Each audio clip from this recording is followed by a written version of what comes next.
Hello friends, स्वागत है आप सबका आपका अपना यूट्यूब चैनल अब पढ़ेगा इंडिया में। आज हम लोग इस वीडियो में देखेंगे बिहार दरोगा प्रारंभिक परीक्षा जो कि 2025 में होने वाला है।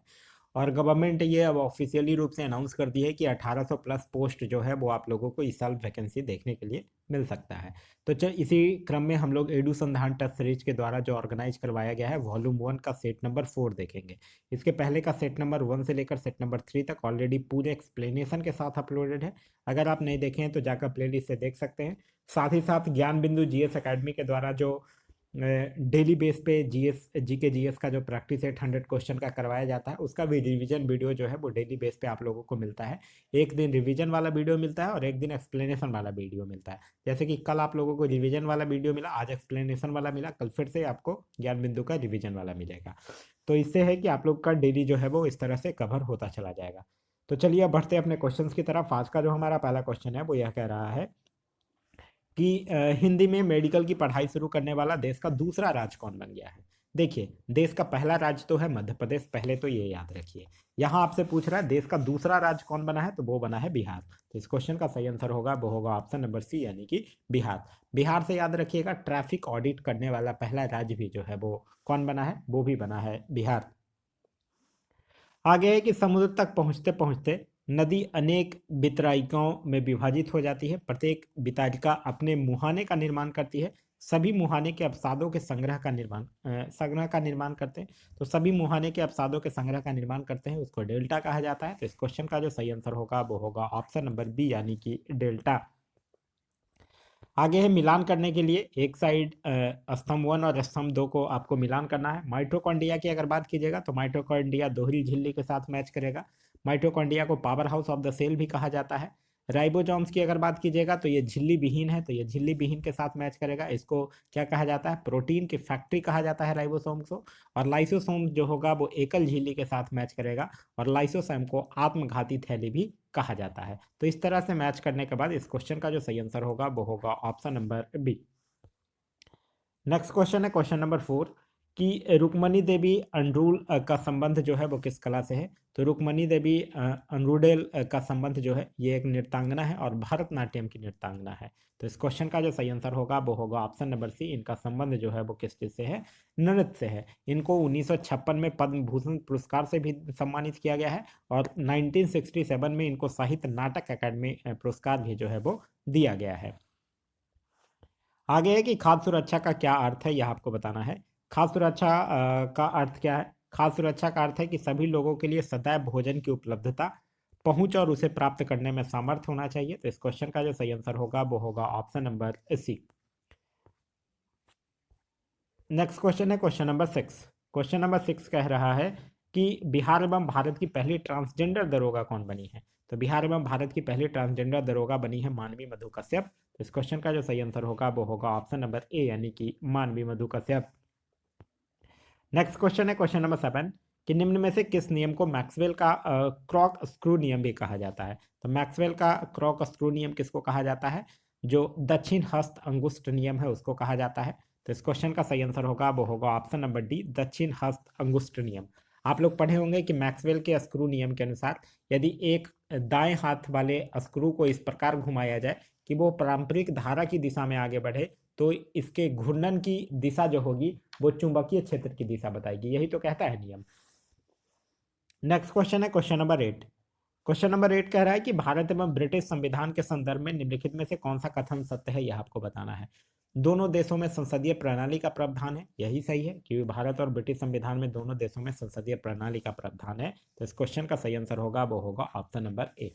याद रखिएगा कि भारत जो है वो ब्रिटेन से बहुत सारी चीज़ें जो है वो भारत के ब्रिटेन से संविधान से लिया गया है, जैसे कि एकल नागरिकता, विधि निर्माण प्रक्रिया, विधि का शासन, संसदीय विशेषाधिकार, मंत्रिमंडल प्रणाली, संसाधनक शासन प्रणाली, ये सब जो है वो कहाँ से लिया गया है, ब्रिटेन के संविधान से लिया गया है।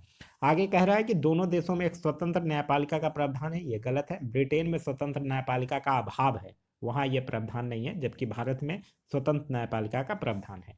दोनों देशों ने संघात्मक व्यवस्था को अपनाया है, यह भी गलत है क्योंकि ब्रिटेन में एकात्मक प्रणाली है, संघात्मक प्रणाली नहीं है। चलिए आगे कह रहा है कि किसी छिन्न ध्वनि को प्रबल ध्वनि में परिवर्तित करने के लिए किस में वृद्धि करनी होती है। तो किसी भी जो छिन्न है ध्वनि है उसको प्रबल ध्वनि में परिवर्तित करने के लिए किसमें वृद्धि करना होगा, एम्पलीट्यूड में करना होगा, यानी कि आयाम में करना होगा। तो इस क्वेश्चन का जो सही आंसर होगा वो होगा ऑप्शन नंबर बी, यानी कि आयाम में करना होगा। आप लोग पढ़े होंगे कि जब ध्वनि जो है वो एक माध्यम से दूसरे माध्यम में जाती है तो ध्वनि की चाल और तरंगधर जो है वो बदल जाती है, लेकिन आवृत्ति नहीं बदलती है। ये बहुत बार ये क्वेश्चन पूछा गया है कि क्या बदल जाता है और क्या नहीं बदल जाता है। तो याद रखिएगा कि जब भी ध्वनि जो है वो एक माध्यम से दूसरे माध्यम में चल जाती है तो ध्वनि की चाल और तरंगधर तो बदल जाएगी, लेकिन उसकी आवृत्ति जो है वो नहीं बदलती है, मतलब फ्रीक्वेंसी जो है वो कभी नहीं बदलता है। क्लियर है? चलिए आगे है कि असम राइफल्स के महानिदेशक कौन बने हैं। तो असम राइफल के महानिदेशक कौन बने हैं, विकास लखेड़ा। तो इस क्वेश्चन का सही आंसर होगा वो होगा option number A, Vikas Lakhera. Assam rifle से याद रखिएगा, असम राइफल्स का गठन जो है वो कब हुआ था, 1835 में हुआ था। और असम राइफल्स को पूर्वोत्तर का मित्र के नाम से भी जाना जाता है और इसका मुख्यालय जो है वो शिलोंग मेघालय में स्थित है। ठीक है, और साथ ही साथ याद रखिएगा, अच्छा अगर आपसे पूछ दे कि एनएसजी के महानिदेशक कौन है, तो एनएसजी का महानिदेशक पूछ दे तो वो है नलिन प्रभात। और एक याद रखिएगा, अभी रिसेंटली बने हैं एनडीआरएफ के महानिदेशक। एनडीआरएफ के नाम महानिदेशक कौन बने हैं, तो उनका नाम क्या है, उनका नाम है पीयूष आनंद। क्लियर है? चलिए नेक्स्ट क्वेश्चन है क्वेश्चन नंबर 11। क्वेश्चन नंबर 11 कह रहा है कि 326 ईसा पूर्व उत्तर पश्चिम भारत में सिकंदर का अतिक्रमण इनमें से किसके काल में हुआ था। तो सिकंदर का अतिक्रमण हुआ था नंद वंश के काल में। और नंद वंश उस समय किसका शासन था, धनानंद का शासन था, अगर आप लोगों को याद हो तो इस क्वेश्चन का सही आंसर होगा वो होगा ऑप्शन नंबर बी, यानी कि नंद वंश। सिकंदर की बात कीजिएगा तो सिकंदर से कुछ चीजें याद रखिएगा। सिकंदर जो था वो अरस्तु का शिष्य था, और सिकंदर का जो सेनापति था उसका नाम था सेलुकस निकेटर। और सिकंदर जो है वो पंजाब का एक शासक था पोरस, उसके साथ युद्ध किया था, जिसको कि हम लोग क्या के नाम से जानते हैं, बितस्ता का युद्ध या फिर झेलम के युद्ध के नाम से जानते हैं। आगे है कि अब पतन का विलोम शब्द क्या है। तो पतन का विलोम शब्द क्या हो जाएगा, उत्थान जो है वो पतन का विलोम शब्द हो जाएगा। तो इस क्वेश्चन का सही आंसर होगा वो होगा ऑप्शन नंबर डी, यानी कि उत्थान। आगे है कि नारियल का छिलका किस उत्तक का बना हुआ होता है। तो नारियल का छिलका जो होता है वो स्केलन काइमा का बना हुआ होता है। तो इस क्वेश्चन का जो सही आंसर होगा वो होगा ऑप्शन नंबर ए, स्केलन काइमा। आप लोग पढ़े होंगे स्केलन काइमा के बारे में कि पौधे को अपनी ताकत जो है वो स्केलन काइमा से ही मिलता है। ठीक है, स्केलन काइमा जो होता है वो तंतु पौधे के लिए मुख्य यांत्रिक उत्तक भी होता है। और मृत यांत्रिक उत्तक जो है वो अत्यधिक मोटी लिग्नाफाइड दीवारों के साथ लंबी पतली कोशिकाओं के साथ होता है। ये स्केलन काइमा की अगर हम लोग बात करते हैं तो स्केलन काइमा क्या होगा, मृत यांत्रिक उत्तक होगा, अत्यधिक मोटी लिग्निफाइड दीवारें के साथ लंबी पतली कोशिकाओं के साथ होता है ये स्केलन काइमा। तो ये सब चीज़ें कुछ कुछ आपको ध्यान रखते चलना है। ठीक है, अब स्तंभ एक और स्तंभ बी में कुछ चीज़ें दिया गया है, उसको आपको मिलाना है। बैकाल झील की अगर बात कीजिएगा तो ये रसिया के साथ, रूस के साथ मैच करेगा। सुपीरियर झील की अगर बात कीजिएगा तो ये कनाडा और यूएसए के साथ मैच करेगा। लोच लोमंड की अगर बात कीजिएगा तो यह स्कॉटलैंड के साथ मैच करेगा। और विक्टोरिया झील से आप लोग भली बात परिचित होंगे, युगांडा और तंजानिया के साथ जो है ये मैच करेगा। नेक्स्ट क्वेश्चन है क्वेश्चन नंबर 15 कि किस जनगणना का नारा है हमारी जनगणना हमारा भविष्य। तो हमारी जनगणना हमारा भविष्य जो है वो 2011 की जनगणना हुई थी, उसका नारा है। तो इस क्वेश्चन का सही आंसर होगा वो होगा ऑप्शन नंबर डी, 2011 की जनगणना। अब एक चीज़ और याद रखिएगा कि 2011 के जनगणना का शुभांकर क्या था। तो 2011 के जनगणना का शुभांकर था प्रगणक शिक्षिका थी। ठीक है, यह भी ध्यान रखना है। ऐसे बीपीएससी के अकॉर्डिंग 2023 में भी जनगणना हो गया है, लेकिन खैर बीपीएससी है वो कुछ भी कर सकता है। आगे है कि दोहरी विनिमय दर वाली उदारवादी विनिमय दर प्रबंधन व्यवस्था को अपनाया गया। तो दोहरी विनिमय वाली उदारवादी विनिमय दर प्रबंधन व्यवस्था को कब अपनाया गया था, मार्च 1992 में। तो इस क्वेश्चन का जो सही आंसर होगा वो होगा ऑप्शन नंबर बी, यानी कि मार्च 1992 में। आगे है कि कॉर्क कोशिकाओं में पाए जाने वाले रसायन को क्या कहते हैं। तो कॉर्क कोशिकाओं में पाए जाने वाले रसायन को क्या कहा जाता है, इसको सुबेरिन कहा जाता है। तो इस क्वेश्चन का जो सही आंसर होगा वो होगा ऑप्शन नंबर सी, यानी कि सुबेरिन। और कॉर्क कोशिकाओं की जो भीति होती है वो एक मोटी कार्बनिक पदार्थ से घिरी हुई होती है, जिसको कि क्या कहा जाता है, सुबेरिन कहा जाता है, जो इन कोशिकाओं को पानी और गैसों के लिए अपारगम बनाता है। ठीक है, नेक्स्ट क्वेश्चन है क्वेश्चन नंबर 18। क्वेश्चन नंबर 18 कह रहा है कि मूल अधिकार के संदर्भ में सत्कथन पर विचार कीजिए। मूल अधिकार बाध्य योग्य नहीं है, ये गलत है। न्याय योग्य नहीं है, यह भी गलत है। संशोधन योग्य नहीं है, यह भी गलत है। उच्चतम न्यायालय के मूल क्षेत्राधिकार के अंतर्गत नहीं आते हैं, ये बिल्कुल सही है। तो इस क्वेश्चन का जो सही आंसर होगा वो होगा ऑप्शन नंबर डी। याद रखिएगा, मूल अधिकार की जैसे ही हम लोग बात करते हैं तो मूल अधिकार से आप लोगों के दिमाग में आ जाना चाहिए भाग 3 अनुच्छेद 12 से 35 और अमेरिका के संविधान से लिया गया है। आप लोगों को एक चीज और याद रखना है कि मौलिक अधिकार की सुरक्षा के लिए जो व्यक्ति है वो उच्च न्यायालय अनुच्छेद 226 के तहत और उच्चतम न्यायालय अनुच्छेद 32 के तहत जा सकता है। ठीक है, आगे है क्वेश्चन नंबर 19 कि एक ऐसी जैव पद्धति जिसमें पराशर ध्वनि का उपयोग किया जाता है। तो एक ऐसी जैव पद्धति जिसमें पराशर ध्वनि का उपयोग किया जाता है उसको क्या बोला जाता है, वो है सोनोग्राफी। तो इस क्वेश्चन का जो सही आंसर होगा वो होगा ऑप्शन नंबर ए यानी कि सोनोग्राफी। पराश्रव ध्वनि किसको कहा जाता है, जिसकी आवृत्ति जो है वो 20 हर्ट्ज से अधिक होती है उसको पराश्रव ध्वनि कहा जाता है। पराशर तरंगों के अनुप्रयोग जो है वो संकेत भेजने के लिए, समुद्र की गहराई मापने के लिए, हवाई जहाज और घड़ियों के मशीनरी भाग की सफाई करने के लिए, फैक्ट्रियों की चिमनियों में लैंपसूट हटाने के लिए, किसी तरल को रोग मुक्त करने के लिए, पथरी को तोड़ने के लिए, अल्ट्रासोनोग्राफी में, ये सब में पराशर ध्वनि का ही उपयोग किया जाता है। आगे है कि युद्धपोत आईएनएस तबर ने किस देश की नेवी डे परेड में हिस्सा लिया है। तो युद्धपोत जो है आईएनएस तबर वो रूस के नेवी डे परेड में हिस्सा लिया है। तो इस क्वेश्चन का जो सही आंसर होगा वो होगा ऑप्शन नंबर ए यानी कि रूस। नेक्स्ट है कि गुप्त शासकों द्वारा जारी किए गए चांदी के सिक्के को क्या कहते हैं। तो गुप्त शासक के द्वारा चांदी का जो सिक्का जारी किया गया था उसको क्या कहा जाता है, रूपक कहा जाता है। तो इस क्वेश्चन का जो सही आंसर होगा वो होगा ऑप्शन नंबर डी यानी कि रूपक। और अगर आपसे क्वेश्चन पूछ दे कि स्वर्ण मुद्राओं के अभिलेखों, स्वर्ण मुद्राओं को क्या कहा जा गया है, तो स्वर्ण मुद्राओं को अभिलेखों में दिनार कहा गया है, यह भी आपको ध्यान रखना है। गुप्त शासक की अगर बात करते हैं तो यह जो चांदी का सिक्के की अगर बात कीजिएगा तो आप लोगों को याद होगा कि शकों पर विजय के उपलक्ष्य में चंद्रगुप्त द्वितीय जो था वो चांदी का सिक्का जो है वो चलवाया था। नेक्स्ट है कि आज गर्म लू चल रही है, बाक में अनावश्यक शब्द है। तो आज गर्म लू चल रही है, गर्म अनावश्यक है क्योंकि लू गर्म हवा को ही कहा जाता है। तो यहाँ पे गर्म जो है वो बिना मतलब का है। तो इस क्वेश्चन का जो सही आंसर होगा वो होगा ऑप्शन नंबर बी यानी कि गर्म। नेक्स्ट है कि वायुमंडल में सर्वाधिक ओजोन जो है वो कहाँ पाई जाती है। तो वायुमंडल में सर्वाधिक ओजोन जो है वो कहाँ पाया जाता है, समताप मंडल में पाया जाता है। तो इस क्वेश्चन का सही आंसर होगा वो होगा ऑप्शन नंबर बी समताप मंडल। याद रखिएगा, समताप मंडल में ही मौसम घटनाएं जैसे कि आंधी, बादलों की गरज, बिजली कड़क, धूलकण, जलपात, ये सब जो होता है वो सब कहाँ होता है, यही स्ट्रेटोस्फेयर में होता है यानी कि समताप मंडल में होता है। और इस मंडल में वायुयान उड़ाने की आदर्श दशा भी जो है वो पाई जाती है। नेक्स्ट क्वेश्चन है क्वेश्चन नंबर 24 कि निम्न में से कौन सा कारक जो है वो द्रवन के लिए आवश्यक है, यानी लिक्विफिकेशन के लिए आवश्यकता है। तो लिक्विफिकेशन कब होगा, जब निम्न ताप रहेगा और उच्च दाब रहेगा, तभी तो होगा लिक्विफिकेशन। तो इस क्वेश्चन का जो सही आंसर होगा वो होगा ऑप्शन नंबर सी यानी टेम्परेचर लोएस्ट चाहिए और प्रेशर जो है वो हाईएस्ट चाहिए। आगे है कि भारत में राष्ट्रीय भाला फेंक दिवस कब मनाया जाता है। तो राष्ट्रीय भाला फेंक दिवस जो है वो जब नीरज चोपड़ा ओलंपिक स्वर्ण पदक जीतते हैं तो उन्हीं को सम्मानित करने के लिए 7 अगस्त को राष्ट्रीय भाला फेंक दिवस मनाने के रूप में घोषणा की जाती है। तो इस क्वेश्चन का जो सही आंसर होगा वो होगा ऑप्शन नंबर बी यानी कि 7 अगस्त।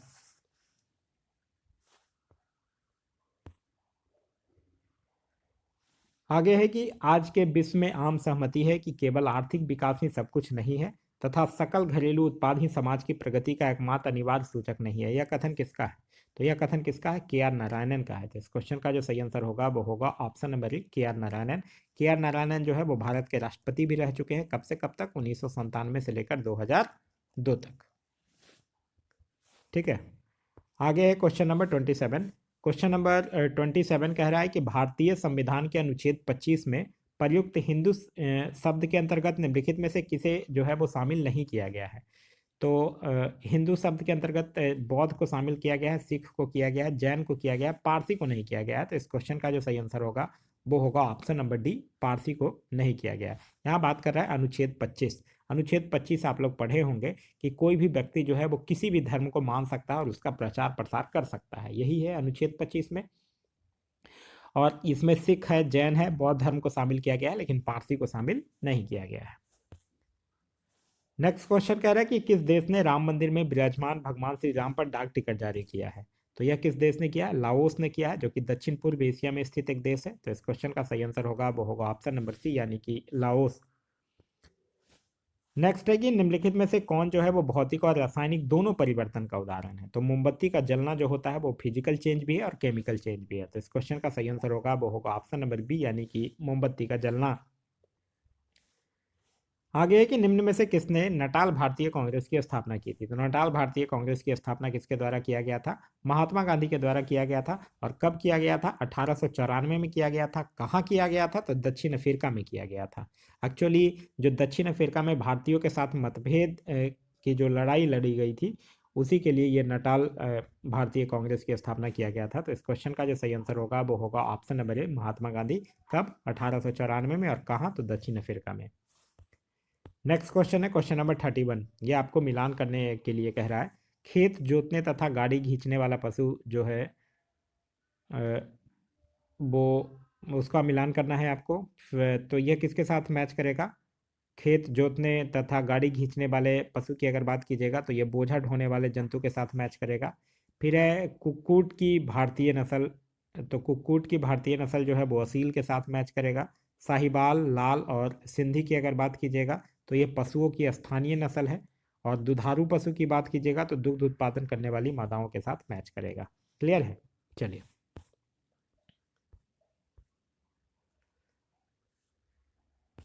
नेक्स्ट क्वेश्चन है क्वेश्चन नंबर 33। क्वेश्चन नंबर 33 कह रहा है कि निम्नलिखित सूती वस्त्र केंद्रों के समूहों में कौन जो है वो भारत के एक ही राज्य के अंतर्गत अवस्थित है? तो सूती वस्त्र केंद्रों के समूह में कौन जो है वो भारत के राज्यों में? तो ये सांगली, वर्धा और औरंगाबाद, ये सब जो है वो महाराष्ट्र में ही स्थित है।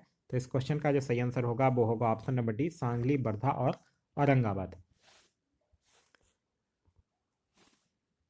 आगे है कि मानवता की मौखिक और अमूर्त विरासत की उत्कृष्ट कृति के रूप में यूनेस्को द्वारा मान्यता प्राप्त प्राचीन संस्कृत रंगमंच का एकमात्र जीवंत नमूना कौन सा है? तो वो है कुटियाट्टम। तो इस क्वेश्चन का जो सही आंसर होगा वो होगा ऑप्शन नंबर सी, कुटियाट्टम।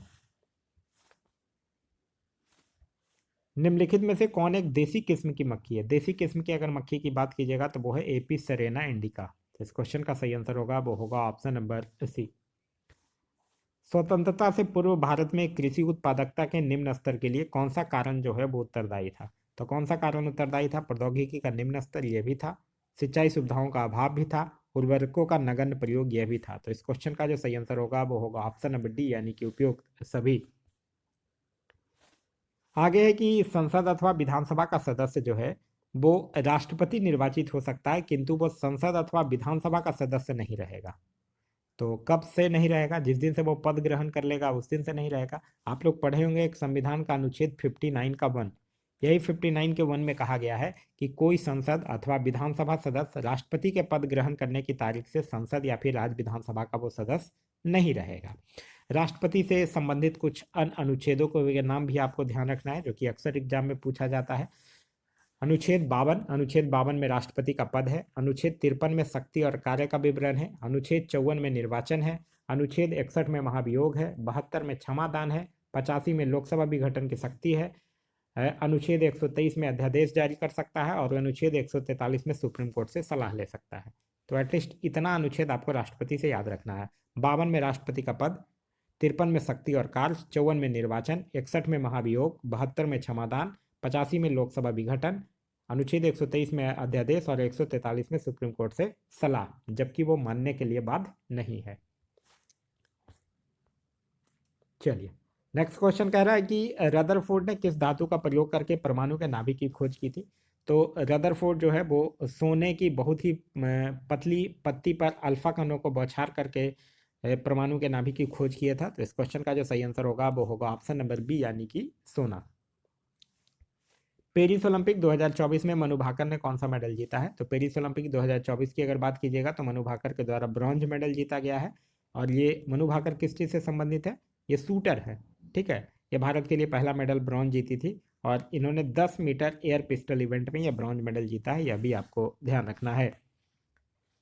आगे है कि प्रार्थना समाज की स्थापना किस वर्ष की गई थी? तो प्रार्थना समाज की स्थापना जो है वो केशव चंद्र के सहयोग से एम जी रनाडे, आत्मारंग पानुडांग और देवेंद्र नाथ ठाकुर ये सब के द्वारा किया गया था। और कब किया गया था?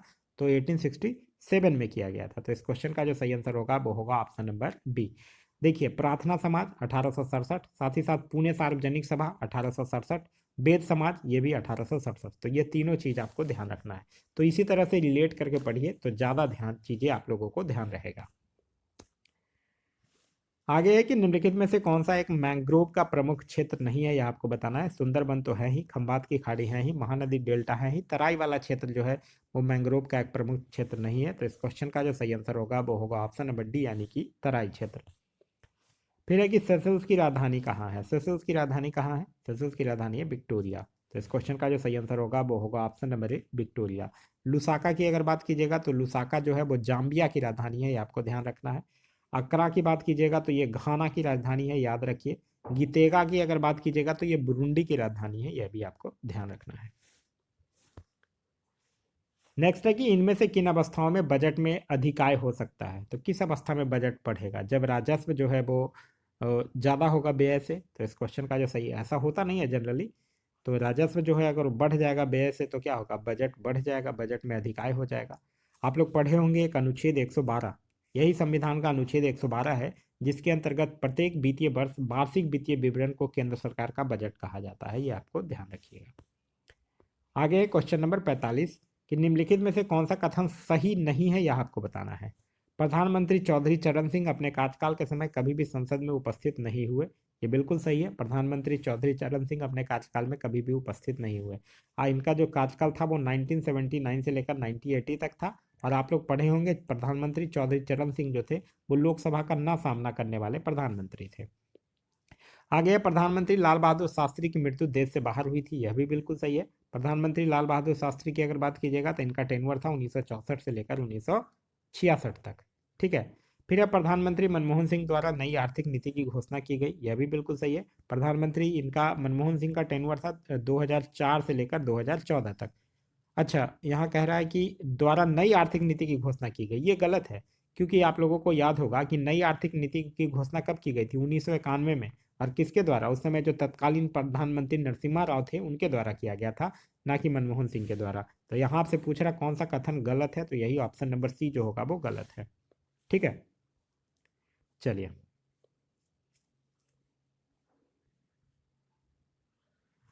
नेक्स्ट क्वेश्चन है क्वेश्चन नंबर 46। क्वेश्चन नंबर 46 कह रहा है कि निम्नलिखित में से कौन सा कथन जो है वो स्वपोषी जीवों के लिए यानी ऑटोट्रॉप के लिए सही नहीं है, यह आपको बताना है। ऑटोट्रॉप्स वो कार्बोहाइड्रेटों का संश्लेषण कार्बन डाइऑक्साइड और जल से तथा सूर्य के प्रकाश तथा क्लोरोफिल की उपस्थिति में कर लेते हैं, यह बिल्कुल सही है। वो कार्बोहाइड्रेट को स्टार्च के रूप में भंडारित रखते हैं, यह भी सही है।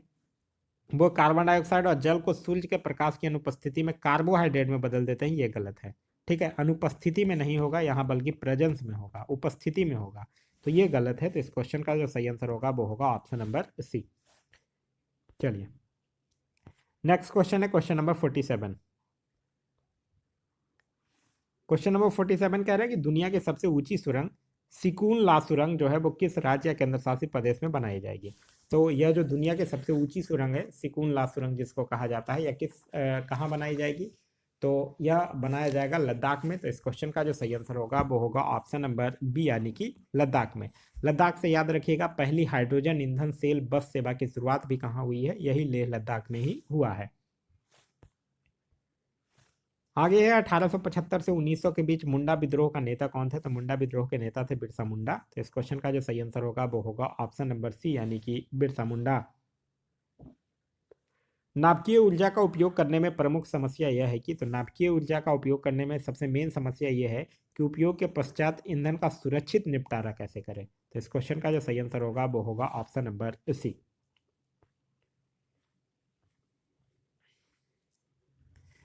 देखिए यह कुछ कथन दिया गया है जिसमें सही को चुनने के लिए कहा गया है। तो भारत में भूमि की प्रति हेक्टेयर उपज जो है वो अन्य कई देशों की उपज से कम है, तो यही सही है। तो इस क्वेश्चन का जो सही आंसर होगा वो होगा ऑप्शन नंबर ए।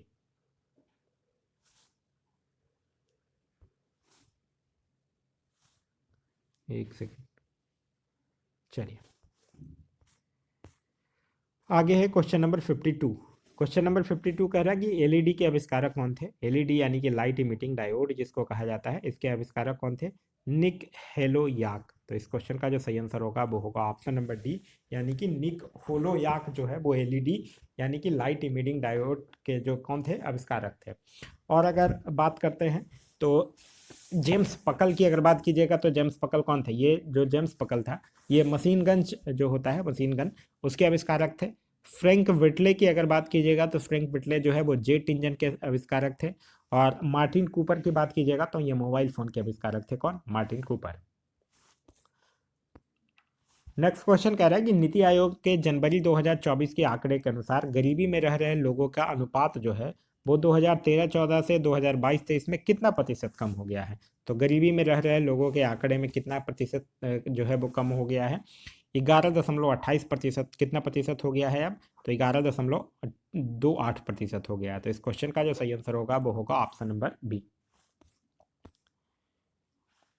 आगे है कि निम्नलिखित में से कौन जो है वो नियंत्रक एवं महालेखक परीक्षक कैग की रिपोर्ट की समीक्षा करता है? तो कैग की रिपोर्ट की समीक्षा कौन करेगा? लोक लेखा समिति करेगा। तो इस क्वेश्चन का सही आंसर होगा वो होगा ऑप्शन नंबर ए। नियंत्रक और महालेखक परीक्षक जो होते हैं, कंट्रोलर एंड ऑडिटर जनरल, वो अपनी रिपोर्ट राष्ट्रपति को सौंपते हैं और राष्ट्रपति जो होते हैं उस रिपोर्ट के संसद के दोनों सदनों के समक्ष रखवाते हैं।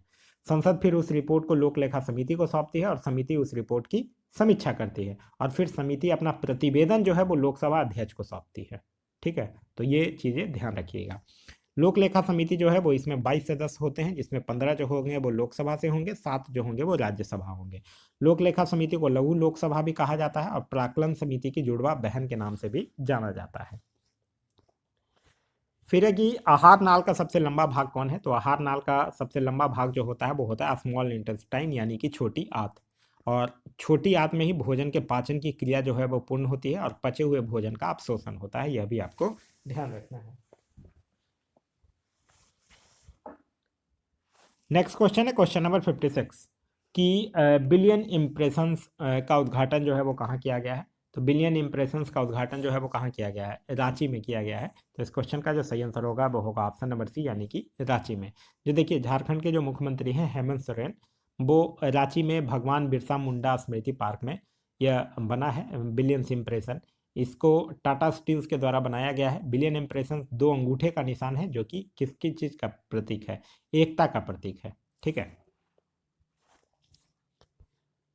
आगे है कि किस भारतीय राष्ट्रवादी आंदोलन को अगस्त आंदोलन के रूप में भी जाना जाता है? तो अगस्त आंदोलन के रूप में किसको जाना जाता है? भारत छोड़ो आंदोलन को जाना जाता है। तो इस क्वेश्चन का जो सही आंसर होगा वो होगा ऑप्शन नंबर डी, यानी कि भारत छोड़ो आंदोलन। भारत छोड़ो आंदोलन की अगर बात कीजिएगा तो ये 9 अगस्त, कहीं कहीं 8 अगस्त भी मिल सकता है। 8 और 9 अगस्त 1942 को बम्बे के ग्वालियर टैंक मैदान में शुरू किया गया था और इसी आंदोलन के दौरान गांधी जी ने अपने भारत छोड़ो भाषण में करो या मरो का नारा भी दिए थे। इसी आंदोलन के दौरान जयप्रकाश नारायण जो है वो हजारीबाग जेल से फरार होकर भूमिगत रूप से आंदोलन का नेतृत्व करने लगे थे, यह भी आपको ध्यान रखना है। नेक्स्ट है कि महासागरीय तापीय ऊर्जा का कारण क्या है? तो महासागरीय तापीय ऊर्जा का कारण है कि महासागर में विभिन्न स्तरों पर ताप में अंतर। तो इस क्वेश्चन का जो सही आंसर होगा वो होगा option number B. Next question है क्वेश्चन नंबर 60। कह रहा है कि भूगर्भ में विशाल आकार की गुंबदाकार आग्नेय चट्टान को निम्न में से किस नाम से जाना जाता है? तो भूगर्भ में विशाल आकार की गुंबदाकार आग्नेय चट्टान को किस नाम से जाना जाता है? बैकोलिथ के नाम से जाना जाता है। तो इस क्वेश्चन का जो सही आंसर होगा वो होगा ऑप्शन नंबर ए। आगे है कि ओलंपिक एयरबेज किस देश की विमान सेवाएं हैं? तो ओलंपिक एयरबेज कहाँ की विमान सेवाएं का नाम है? तो ओलंपिक एयरबेज ग्रीस की विमान सेवाएं का नाम है। तो इस क्वेश्चन का जो सही आंसर होगा वो होगा ऑप्शन नंबर सी, यानी कि ग्रीस का। अच्छा, अगर आपसे पूछे कि पनामा की विमान सेवा को क्या कहा जाता है? तो पनामा की विमान सेवा को कोपा कहा जाता है। स्पेन की विमान सेवा को क्या कहा जाता है? इवरिया कहा जाता है। ठीक है, और रूस के विमान सेवा को क्या कहा जाता है? एयरोफ्लेट कहा जाता है। आगे है कि भारतीय अर्थव्यवस्था में सुस्त मौसम कब होता है? तो भारतीय अर्थव्यवस्था में सुस्त मौसम कब होता है? जनवरी से जून वाला जो महीना होता है वो सुस्त मौसम कहलाता है। तो इस क्वेश्चन का जो सही आंसर होगा वो होगा ऑप्शन नंबर सी, जनवरी से लेकर जून तक। और एक चीज़ और याद रखिएगा, भारतीय अर्थव्यवस्था है जो कैसी अर्थव्यवस्था है? मिश्रित अर्थव्यवस्था है। ठीक है, आगे है कि संसदीय कार्यवाही प्रश्नकाल के संदर्भ में निम्नलिखित में से कौन सा कथन सही नहीं है, यह आपको यह बताना है। संसद का पहला घंटा जो है वो प्रश्नकाल के लिए होता है, ये तो बिल्कुल सही है। संसद का पहला घंटा जो होता है वो प्रश्नकाल के लिए ही होता है। आगे आपसे कह रहा है कि तारांकित प्रश्न के बाद पूरक प्रश्न पूछे सकते हैं, तो तारांकित प्रश्न के बाद ही पूरक प्रश्न पूछ सकते हैं, यह भी सही है। फिर है कि अतारांकित प्रश्न के बाद पूरक प्रश्न नहीं पूछ सकते हैं, यह भी सही है। फिर है अल्प सूचना के प्रश्न पूछने के लिए कम से कम 30 दिन का नोटिस देना आवश्यक है, ये गलत है। यहाँ 30 दिन नहीं बल्कि याद रखिएगा 10 दिन का नोटिस देना आवश्यक होता है। तो इस क्वेश्चन का जो सही आंसर होगा वो होगा ऑप्शन नंबर डी। अच्छा एक बात बताइए, तारांकित प्रश्न और अतारांकित प्रश्न समझते हैं क्या होता है? तारांकित प्रश्न पता है क्या होता है? तारांकित प्रश्न होता है जिसका उत्तर जो है वो मौखिक रूप से दिया जाता है और इसके बाद पूरक प्रश्न पूछा जाता है। और अतारांकित प्रश्न होता है जिसका उत्तर जो होता है वो लिखित होता है और इसके बाद पूरक प्रश्न नहीं पूछा जा सकता है। ठीक है, चलिए आगे है कि द्विफोक्सी लेंसों का निचली भाग जो है वो किस लेंस का होता है? तो द्विफोक्सी भाग लेंसों के निचली भाग जो होता है वो होता है उत्तल लेंस। तो इस क्वेश्चन का जो सही आंसर होगा वो होगा ऑप्शन नंबर ए, उत्तल लेंस। देखिए होता क्या है, एक्चुअली कभी कभी क्या होता है कि कोई एक ऐसा इंसान होता है जिसकी आंख में दोनों प्रकार के हो जाते हैं, दृष्टि दोष भी हो जाता है और दूरदृष्टि दोष भी हो जाता है। और ऐसे ही व्यक्तियों के लिए हम लोग क्या होता है कि द्विफोकी यानी कि बाईफोकल लेंस की आवश्यकता पड़ती है। और समान प्रकार से देखा जाए तो द्विफोक्सी लेंस में अवतल और उत्तल दोनों लेंस होते हैं। उत्तरी भाग जो होगा, जिसका जो ऊपर वाला जो भाग होगा वो अवतल लेंस होगा जो कि दूर की वस्तुओं को देखने में सहायता करेगा, और निचला भाग जो होगा वो उत्तल लेंस होगा जो कि पास की वस्तुओं को देखने में सहायक करेगा। क्लियर है? आगे है कि लाडला भाई योजना जो है वो किस राज्य में लॉन्च किया गया है? तो लाडला भाई योजना जो है वो किस राज्य में यूज किया गया है? महाराष्ट्र में ये लॉन्च किया गया है। तो इस क्वेश्चन का सही आंसर होगा वो होगा ऑप्शन नंबर सी। महाराष्ट्र के मुख्यमंत्री एकनाथ शिंदे हैं, वही लाडला भाई योजना लॉन्च किए हैं। एकनाथ शिंदे थे तब लॉन्च किया गया था, अब तो देवेंद्र फडणवीस बन गए हैं महाराष्ट्र के मुख्यमंत्री।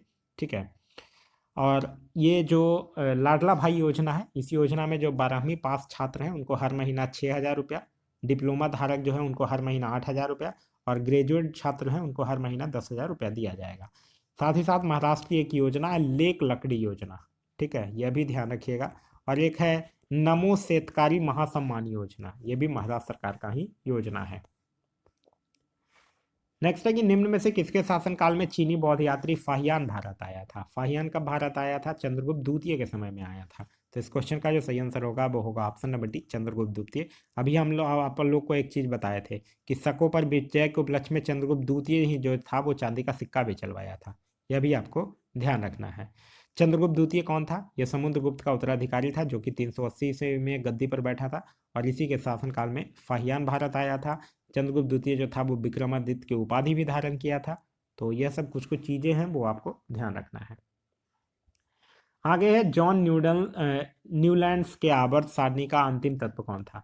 तो जॉन न्यूलैंड्स के आवर्त सारणी का अंतिम तत्व था थोरियम। तो इस क्वेश्चन का जो सही आंसर होगा वो होगा ऑप्शन नंबर ए यानी कि थोरियम।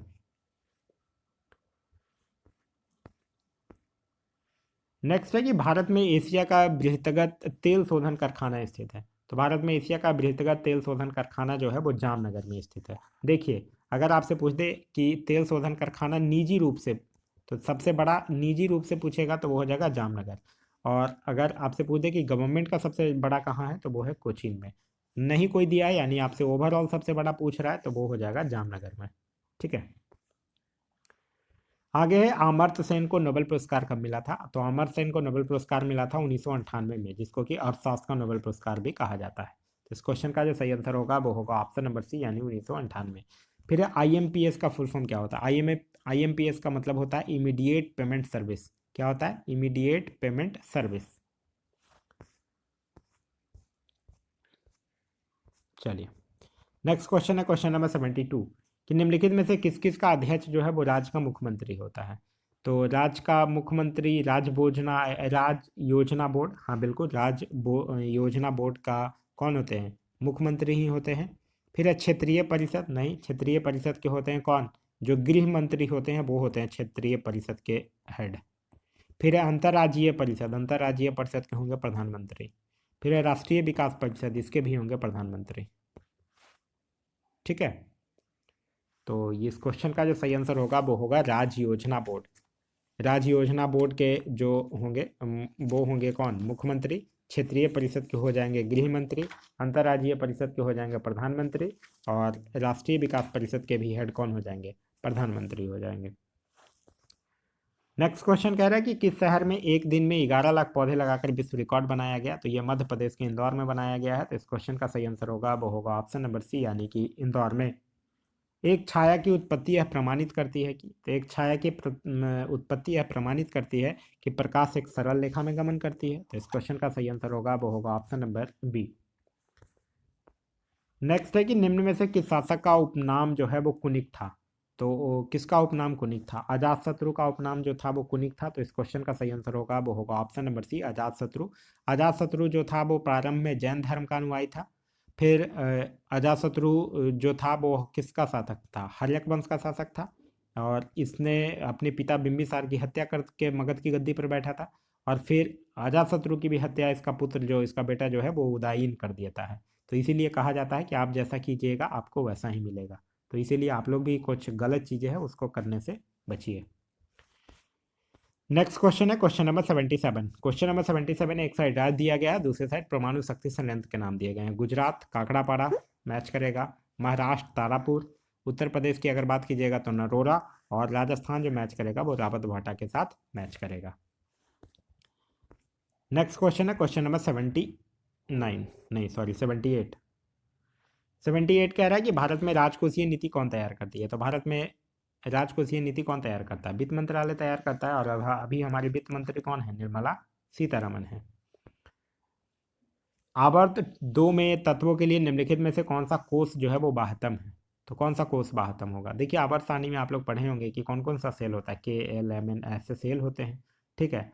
और आवर्त 2 में सभी तत्व कौन कौन से हैं? आवर्त तत्व की अगर बात कीजिएगा तो आवर्त 2 वाला जो हम लोग बात करेंगे तो उसमें कौन कौन सा है? ये है MG हो गया, CA हो गया, SR हो गया, BA हो गया, RA हो गया। ये सब का कौन सा कोर्स जो है वो बाह्यतम है? तो ये सब का L कोर्स जो है वो बाह्यतम है। तो इस क्वेश्चन का जो सही आंसर होगा वो होगा ऑप्शन नंबर बी, यानी कि L कोर्स। नेक्स्ट क्वेश्चन है क्वेश्चन नंबर 80 कि भारत के संविधान के अनुसार निम्नलिखित में से कौन जिला न्यायाधीश की अभिव्यक्ति के अंतर्गत सम्मिलित नहीं होता है। तो ये होता है अधिकरण न्यायाधीश, ठीक है। संविधान का जो अनुच्छेद है 236 का 1 यानी कि क, उसके अंतर्गत यह प्रावधान है कि जिला न्यायाधीश के अंतर्गत क्या क्या शामिल है, और इसमें जो है अधिकरण न्यायाधीश जो है वो शामिल नहीं है। तो इस क्वेश्चन का जो सही आंसर होगा वो होगा ऑप्शन नंबर सी, अधिकरण न्यायाधीश। नेक्स्ट क्वेश्चन है क्वेश्चन नंबर 81 कि निम्न में से कौन सुमेलित नहीं है, यह आपको बताना है।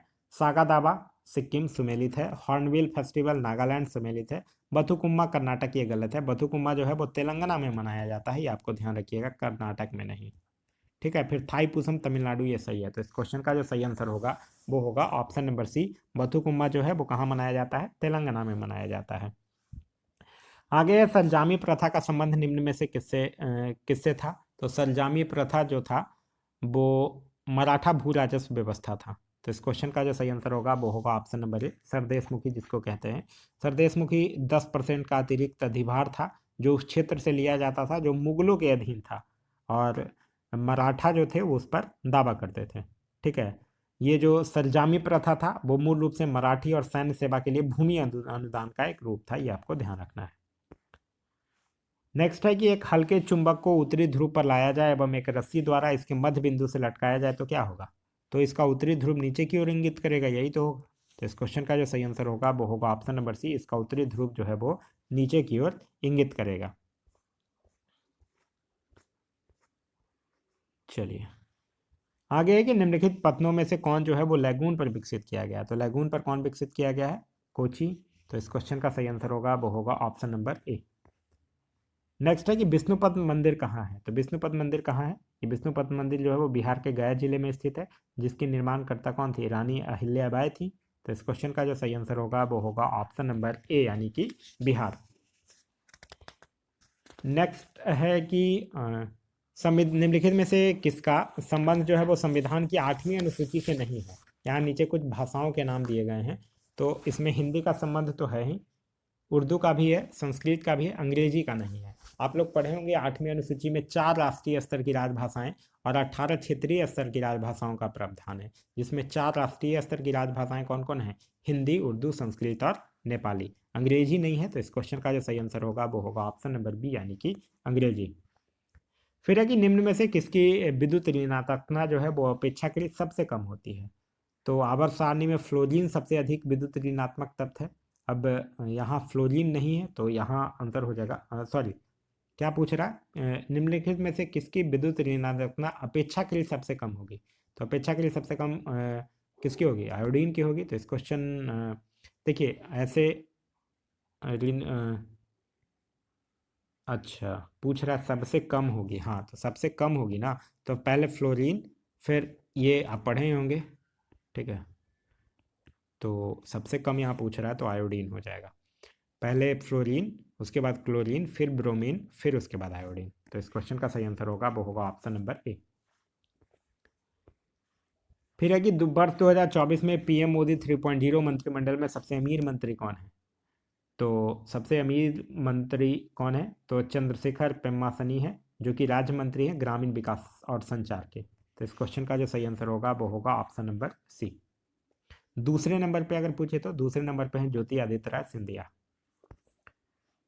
आगे है बहमनी राज की स्थापना कब हुई थी। तो बहमनी राज की स्थापना हुई थी 1347 में, ठीक है, मोहम्मद बिन तुगलक के शासनकाल में। मोहम्मद बिन तुगलक के शासनकाल में 1347 ईस्वी में हसन गंगू के द्वारा इसकी स्थापना किया गया था। इसकी राजधानी कहाँ थी, गुलबर्गा थी, और इसकी राजभाषा थी कौन, मराठी, और इसका अगर अंतिम शासक पूछे तो वो था कलीमुल्लाह, ठीक है। चलिए रेल जोन और मुख्यालय को मैच करना है, ये बड़ा इजी क्वेश्चन है। उत्तरी का होगा नई दिल्ली, उत्तर मध्य का होगा प्रयागराज, पूर्व मध्य का होगा हाजीपुर, और पश्चिम मध्य का होगा जबलपुर। चलिए नेक्स्ट क्वेश्चन है क्वेश्चन नंबर 93। कह रहा है कि निम्नलिखित में से कौन जो है वो मुद्रा योजना में ऋण देने की श्रेणी नहीं है। तो मुद्रा योजना जिसको हम लोग बोला जाता है micro units development and refinance agency, इसमें शिशु है, किशोर है, तरुण है, युवा नहीं है। तो इस क्वेश्चन का जो सही आंसर होगा वो होगा ऑप्शन नंबर सी। देखिए मुद्रा योजना की अगर बात कीजिएगा तो इसमें ऋण देने की 3 श्रेणियां हैं। 50,000 रुपये तक के ऋण को शिशु के रूप में वर्गीकृत किया गया है। 50,000 से लेकर 5 लाख रुपए तक के ऋण को किशोर के रूप में वर्गीकृत किया गया है, और 5 लाख से लेकर 10 लाख रुपए तक के ऋण को तरुण के रूप में वर्गीकृत किया गया है। आगे है कि वैश्विक शांति सूचकांक 2024 में भारत कौन से स्थान पर है। तो शांति सूचकांक में है 116वें स्थान पर। तो इस क्वेश्चन का सही आंसर होगा वो होगा ऑप्शन नंबर डी। अच्छा इसमें पहले स्थान पर कौन है, पहले स्थान पर है आइसलैंड, और इसको जारी कौन करता है, इसको जारी करता है institute for economic and peace, ठीक है। तो यही तीनों चीजें याद रखना है, बहुत है तो आप याद रख सकते हैं। अंतिम स्थान पर कौन है, तो अंतिम स्थान पर है यमन। आगे है कि निम्न में से किसे गुण समंदर की उपाधि दी गई है। तो गुण समंदर की उपाधि दी गई थी किसको, लाल खां को। शाहजहां जो था वो संगीत, ये जो था लाल खां, इसका संबंध संगीत से था, और इसी को गुण समंदर की उपाधि दिया था। तो इस क्वेश्चन का जो सही आंसर होगा वो होगा ऑप्शन नंबर सी। आगे है कि 2011 की जनगणना के अनुसार निम्नलिखित राज्यों में से किसमें पुरुष एवं महिला साक्षरता दर में न्यूनतम अंतर था। तो यह किस में था, मेघालय में था। तो इस क्वेश्चन का जो सही आंसर होगा वो होगा मेघालय। अच्छा अगर आपसे यहाँ पूछ दे कि न्यूनतम पूछा तब तो मेघालय, और अगर पूछ दे अधिकतम मतलब सर्वाधिक पूछ दे तो सर्वाधिक अंतर था राजस्थान में, यह भी आपको ध्यान रखना है। भारत की अगर साक्षरता दर की बात कीजिएगा तो 73% है। पुरुष की अगर बात कीजिएगा तो 80.09% है, और महिला की अगर बात कीजिएगा तो 64.6% है। फिर है कि जून 2024 में 53वीं जीएसटी परिषद बैठक का आयोजन कहाँ हुआ। तो यह हुआ है नई दिल्ली में। तो इस क्वेश्चन का सही आंसर होगा वो होगा ऑप्शन नंबर बी, नई दिल्ली में। याद रखिएगा जीएसटी परिषद भारत में जीएसटी के कार्यान्वयन से संबंधित मुद्दों पर सिफारिशों करने के लिए जिम्मेदार एक संवैधानिक निकाय है। आगे है महाबलीपुरम में स्थित मंदिर संबंधित है। तो महाबलीपुरम में स्थित जो है वो पल्लव वंश से संबंधित है। आप लोग पढ़े होंगे पल्लव वंश का जो राजा था नरसिंह वर्मन प्रथम, उसी के द्वारा महाबलीपुरम में एकात्मक रथों के निर्माण करवाया गया था। और यह जो है वो कठोर चट्टानों को काटकर बनाया गया है, जिसको कि क्या कहा जाता है, सप्त पगोड़ा भी कहा जाता है। पल्लव वंश की अगर बात कीजिएगा तो पल्लव वंश का संस्थापक था श्री विष्णु, इसकी राजधानी थी कांची, और अंतिम शासक था कंप वर्मा। नेक्स्ट है डीएलएस मेथड यानी डकवर्थ लुईस स्टैंड मेथड। बनाने वाले फ्रैंक डकवर्थ का 84 वर्ष की आयु में निधन हो गया। यह किस देश के थे, तो ये इंग्लैंड के थे। तो इस क्वेश्चन का जो सही आंसर होगा वो होगा ऑप्शन नंबर बी, इंग्लैंड। ये जो डीएलएस मेथड था एक्चुअली जब बारिश से कोई मैच खराब हो जाता था तो उसके लिए टारगेट जो सामने वाली टीम बनाती थी उसको रिवाइट कर दिया जाता था, ठीक है, जिसको कि आईसीसी जो इंटरनेशनल क्रिकेट काउंसिल है वो 2001 में इसको लागू किया था। तो उसके बाद ये इंग्लिश का एक एक्टिव पैसिव वॉइस का क्वेश्चन दिया गया है। तो चलिए, यह था हमारा आज का वीडियो। आज का वीडियो आप लोगों को कैसा लगा कमेंट करके जरूर बताइएगा। साथ ही साथ इस वीडियो से कुछ सीखने के लिए मिला तो एक लाइक जरूर कर दीजिए। वीडियो पसंद आ रहा है तो अपने दोस्तों के साथ शेयर करना ना भूलें। अभी तक आप इस चैनल पर नए हैं या चैनल को सब्सक्राइब नहीं किए हैं तो सब्सक्राइब कर लीजिए और साथ ही साथ बेल आइकन दबा लीजिए ताकि हमारे सारे वीडियो का नोटिफिकेशन जो है वो आपको मिलता रहे। ठीक है, थैंक्स फॉर वॉचिंग।